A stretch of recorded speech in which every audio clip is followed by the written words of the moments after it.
What were the Crusades? Who won them? How do we know? Josh KRINSKY says it's his life's work to teach global history. Kind of our motto is strict but caring. He was handpicked for the task by Principal Brett KIMMEL. To reach our mission of having all of our students have success in college. Since 2006, KIMMEL has tripled the number of teachers in his New York City public school.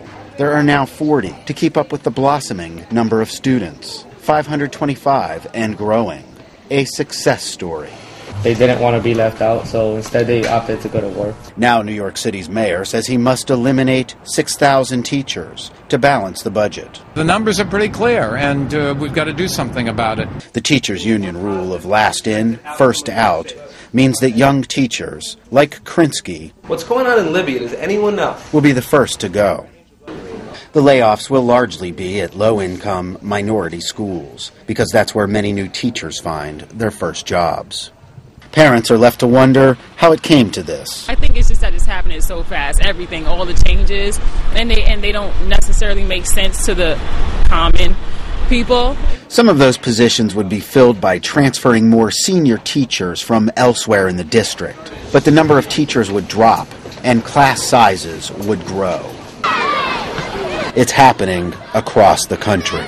I think it's not really fair. Teaching jobs are on the chopping block, as local and state governments say they need to save money. Stretch and squeeze. In California alone, 20,000 teachers received preliminary layoff notices. How many will actually lose their jobs? Unclear. So what you're seeing is a decimation of public education where we barely have the resources to even do our core mission of instruction.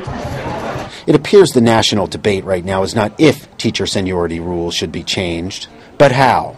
Mayor Bloomberg doesn't listen to parents like me. In New York City, rival television ads fight for public opinion. The city's got a $3 billion surplus. We don't need to lay off any teachers. Bloomberg is using the looming layoffs to try and get rid of last in, first out. How do we protect our kids? By guaranteeing we have the best teachers in the classroom. That means changing Albany's outdated law so we can keep teachers based on merit, not seniority. Even the president of one of the largest teacher unions in America has a plan.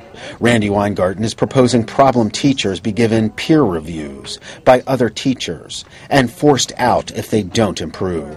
The bottom line is teachers don't want to have ineffective teachers teaching with them. This is a reversal from just a few years ago when Weingarten battled over teacher seniority with the then schools chancellor in Washington, D.C., Michelle RHEE.